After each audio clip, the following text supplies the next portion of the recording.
E você acha que na ecologia não tem conta? Que não usamos fórmulas? Sabe de nada, inocente.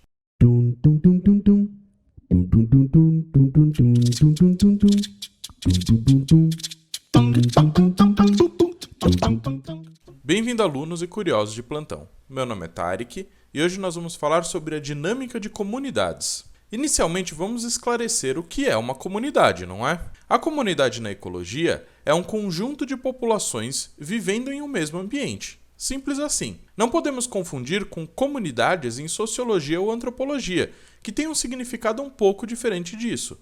Ou seja, na biologia, são várias espécies convivendo juntas em um determinado ambiente. E como essa aula é sobre dinâmica de comunidades, vamos entender um pouco qual é a dinâmica delas no ambiente. Todas as espécies em uma área são medidas em alguns números, como por exemplo a densidade populacional, sendo que a densidade populacional é uma medida de número de indivíduos sobre a unidade de espaço.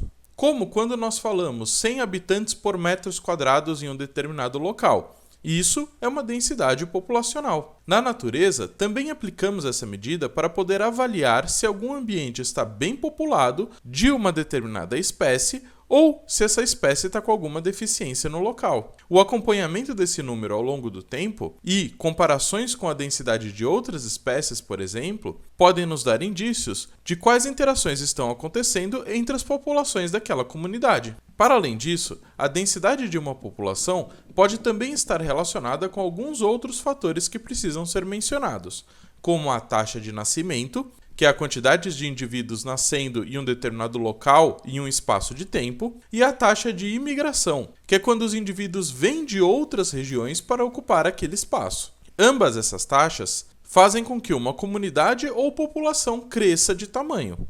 Em contrapartida, nós temos a taxa de mortalidade, que é a quantidade de mortes em um determinado local em um determinado tempo, e a taxa de emigração, que é a quantidade de indivíduos que pegam as suas malinhas e vão se mudar de local. Essas duas taxas irão diminuir a população de uma determinada região. Com essas 4 taxas citadas acima, podemos calcular o tamanho de uma população ou comunidade e, acima disso, podemos calcular qual a sua flutuação ao longo do tempo, podendo estimar se a comunidade irá perecer ou prosperar, e em alguns casos até definir quais as datas que essas coisas irão acontecer. Também temos que destacar que a taxa de crescimento é diretamente afetada por algumas coisas, como alimentos, interações intra- e interespecíficas ou até mesmo fatores climáticos. Logo, em um ambiente, todas as características que uma população tem para poder prosperar e aumentar as taxas de nascimento são os chamados de potencial biótico,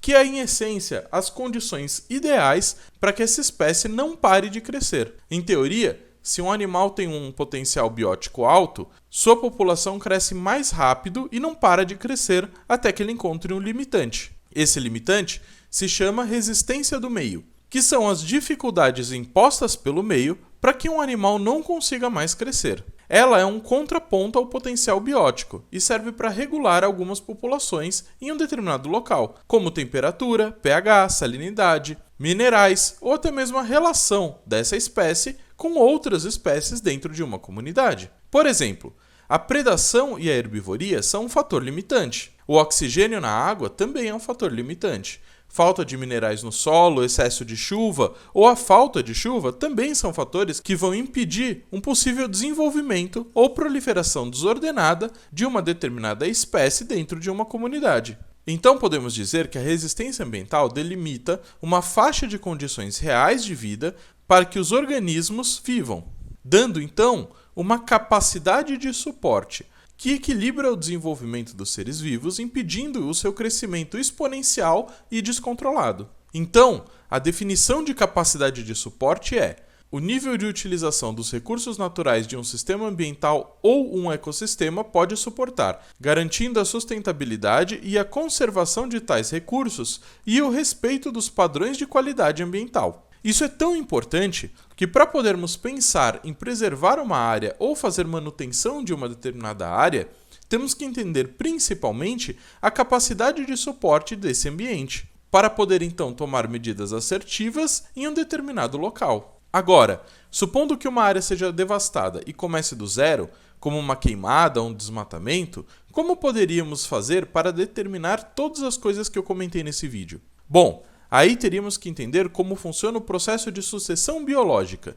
E já temos um vídeo aqui no canal explicando sobre isso, então depois dá uma olhadinha nele.